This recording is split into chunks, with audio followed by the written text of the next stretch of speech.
Video like जरूर कर लीजिए और ऐसे वीडियो लगातार फ्री में पाने के लिए चैनल को तुरंत सब्सक्राइब कर लीजिए और बेल आइकन को जरूर टैप कर लीजिए ताकि आगे भी सारे वीडियो आपको मिलते रहे। यूट्यूब में फॉलो करते हैं तो प्लीज ये वाला फ्री टेलीग्राम चैनल जरूर ज्वाइन कर लीजिएगा। सारे नोटिफिकेशन सारे अपडेट यहीं पे आते हैं, ध्यान रखिएगा। नमस्कार दोस्तों, स्वागत है आप सभी का ऑनलाइन एग्जाम प्रिपरेशन पर which is the part of study for civil services. दोस्तों यहाँ पर हम यूपी बजट 2024-25 के मोस्ट इंपॉर्टेंट क्वेश्चंस देख रहे हैं और ये इसका सेकंड पार्ट है। इसका फर्स्ट पार्ट आ चुका है, चैनल पर आपको मिल जाएगा। प्लेलिस्ट वाले सेक्शन में जाएंगे, न्यूली एडिड वीडियो के नाम से आपको एक प्लेलिस्ट मिलेगी, उसमें इसका फर्स्ट पार्ट मिल जाएगा। आइए चलिए स्टार्ट करते हैं। प्रश्न दिया गया है, वित्तीय वर्ष 2023-24 तक विद्युत पारेषण प्रणाली की कुल क्षमता को बढ़ाकर कितने मेगावाट करना है। तो ये बजट में इस बार दिया गया है 31,500 मेगावाट करना है। ये वीडियो आपका यूपीपीएससी और यूपी के जितने भी एग्जाम है सबके लिए इंपॉर्टेंट है, क्योंकि ये यूपी बजट के इंपॉर्टेंट क्वेश्चन है। आइए इससे संबंधित जानकारी देखते हैं। तो विद्युत पारेषण प्रणाली की कुल क्षमता जो वित्तीय वर्ष 2016-17 में 16,348 थी मेगावाट में और 2022-23 में बढ़कर 28,900 मेगावाट हो गई।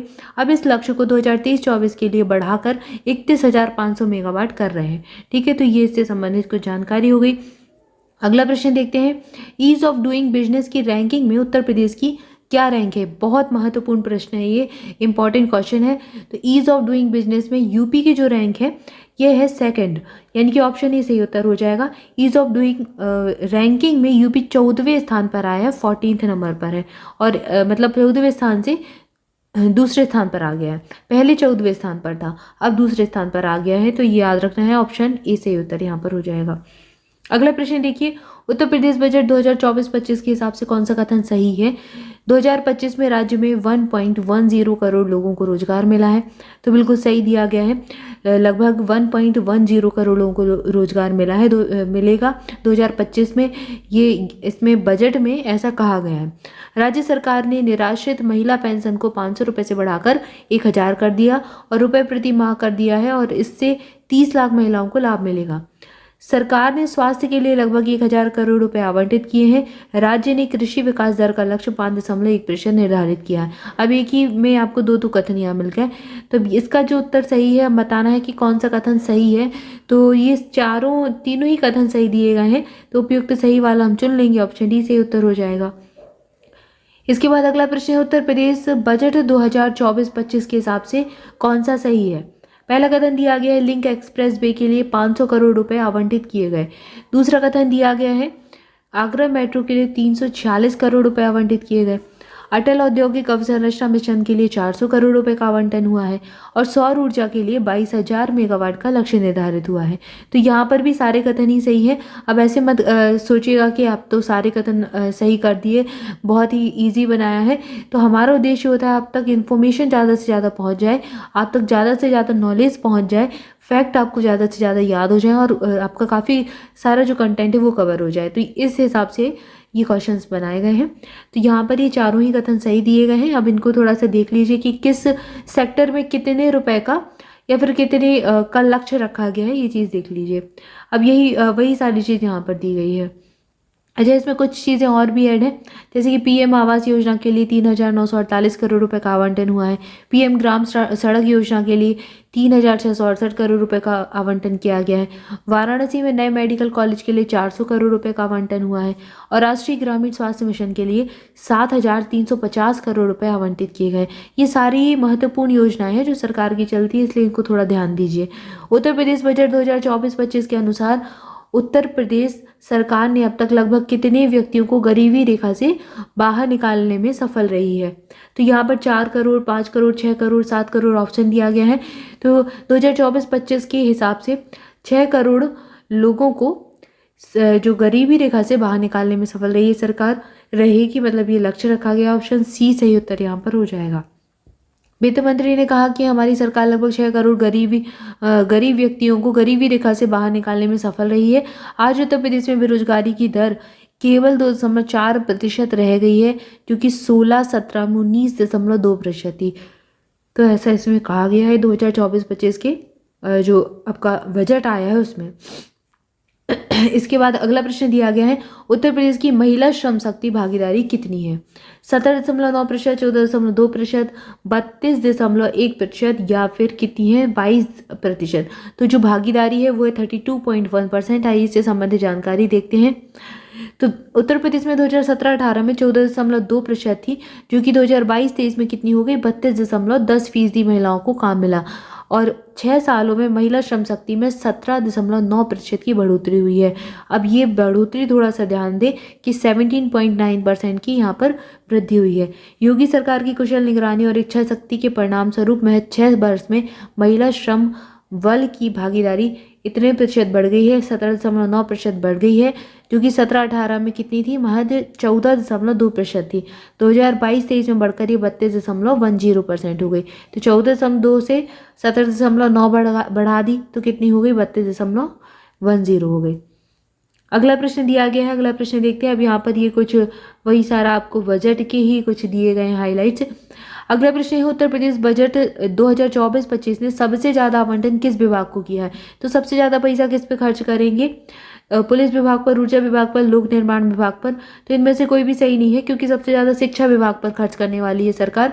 तो यहाँ पर ऑप्शन में नहीं दिया गया है। तो उत्तर प्रदेश सरकार 2024-25 में सबसे ज़्यादा आवंटन प्राथमिक शिक्षा विभाग को किया गया है। प्राइमरी एजुकेशन पर सबसे ज़्यादा जोर दिया जाना है।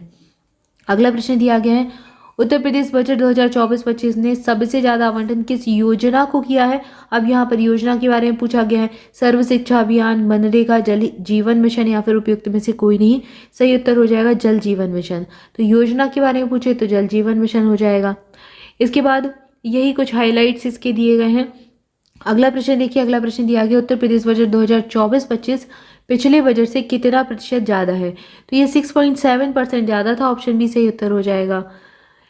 इसमें वृद्धि 6.7% की रही। अगला प्रश्न है, उत्तर प्रदेश सरकार द्वारा सेमीकंडक्टर नीति को मंजूरी दी गई है। सेमीकंडक्टर नीति को मंजूरी देने वाला उत्तर प्रदेश किस नंबर का राज्य बना है? तो ये 4th नंबर का राज्य बन गया है। इसके पहले गुजरात ने, उड़ीसा ने और तमिलनाडु ने, इन तीनों राज्यों ने इसको मंजूरी दी है। अब 4थे नंबर पर आ गया है यूपी अपना। तो याद रखें, इन तीनों राज्यों के नाम भी याद रखना है। ये कुछ और डिटेल दी गई है, वही डिटेल है कि इससे पहले 3 राज्यों ने दी है इस नीति को मंजूरी। 4था राज्य बन गया उत्तर प्रदेश। यह नीति प्रदेश में सेमीकंडक्टर इकाइयों की स्थापना और विकास का मार्ग प्रशस्त करेगी, जिससे देश और विदेश से प्रदेश में बड़े पैमाने पर निवेश प्राप्त होगा। ऐसी नीति लाने वाला उत्तर प्रदेश 4था राज्य बन गया है।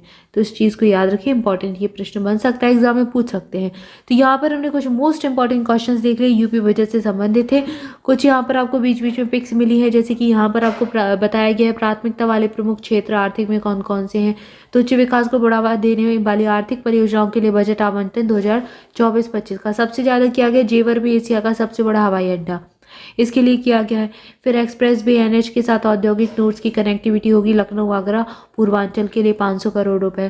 फिर 7,350 करोड़ रुपए राष्ट्रीय ग्रामीण स्वास्थ्य मिशन के लिए किया गया है और 960 करोड़ रुपए 14 नए मेडिकल कॉलेज बनेंगे, इसके लिए किया गया है।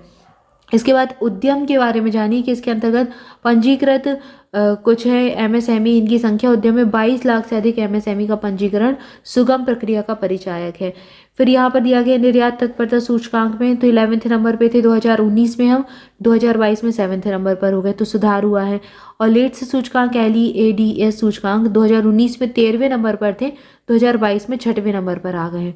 इसके अलावा माल निर्यात, तो ये पहले था 2019 में 11वें नंबर पे थे हम, और 2022 में 7वें नंबर पर आ गए हैं। तो ये वाली कुछ रैंकिंग्स भी हैं, इसको देख लें। इसके बाद कुछ दिया गया है प्राथमिकता वाले प्रमुख क्षेत्र सामाजिक में, देखिए तो गरीबी उन्मूलन के साथ यूपी में 5 करोड़ से अधिक लोगों को गरीबी से बाहर निकालने का लक्ष्य रखा गया है। मतलब कहा गया है कि निकाला है हमने बाहर, और महिलाओं, युवाओं, किसानों को सशक्त बनाने पर बल दिया गया है। तो इस पर ये फोकस भी एक तरीके से सरकार कर रही है, महिलाओं पर, युवाओं पर और किसानों पर। तो पिछले वर्ष 35 लाख से अधिक किसानों को दलहन और तिलहन किट का वितरण किया गया। मुख्यमंत्री आवास योजना के अंतर्गत 2 लाख से अधिक आवास निर्मित किए गए। 6.5 लाख व्यक्तियों को यूपी के कौशल विकास मिशन के तहत प्रशिक्षण दिया गया। कन्या सुमंगला योजना में मुख्यमंत्री की फ्लैगशिप योजना के अंतर्गत 17.8 लाख बेटियां लाभान्वित हुई हैं। एक जनपद एक मेडिकल कॉलेज योजना के अंतर्गत 45 जिलों में 66 मेडिकल कॉलेजों की स्थापना हुई है। इसके बाद सोलर रूफटॉप अब स्थापना की क्षमता में 4 गुना वृद्धि हुई है। हरित कवरेज बढ़ाने के लिए एक वर्ष में 36 करोड़ से ज़्यादा वृक्षारोपण किया गया है। मुख्यमंत्री युवा स्वरोजगार योजना के तहत 1.80 लाख रोजगार भी स्वीकृत किए गए हैं। तो ये कुछ महत्वपूर्ण फैक्ट हैं जिनको एक बार जरूर देख लें। फिर यहाँ पर दिया गया है ग्रीन बजट की बात इसमें की गई है। 26वां संयुक्त राष्ट्र जलवायु परिवर्तन शिखर सम्मेलन ग्लासगो प्रधानमंत्री द्वारा पंचामृत कार्यकलाप के लिए भारत की प्रतिबद्धता का संकल्प। बजटीय अनुमान में पर्यावरण अनुकूल वित्तीय नीतियों का निर्धारण किया गया है।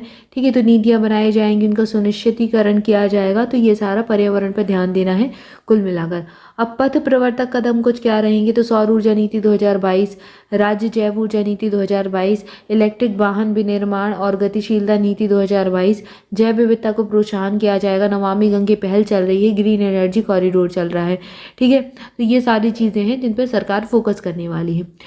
तो यहाँ पर हमने कुछ मोस्ट इंपॉर्टेंट फैक्ट देख लिए बजट से संबंधित। आई होप जानकारी अच्छी लगी होगी।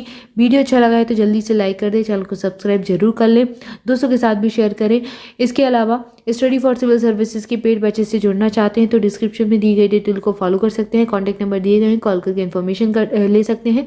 ROR वालों को सभी के लिए बहुत सारी शुभकामनाएं। आपका एग्ज़ाम है, अच्छे से एग्ज़ाम करके आइएगा, अपने एडमिट कार्ड को अच्छे से पढ़ लीजिएगा, अपनी ID वगैरह अच्छे से रख लें, पेन आप ज़रूर एक्स्ट्रा लेकर जाएं और OMR सीट भी अच्छे से फिल करें। Wish you all the best आप सभी को एग्ज़ाम के लिए। जुड़े रहे चैनल के साथ। Thank you for watching this video. Thank you so much.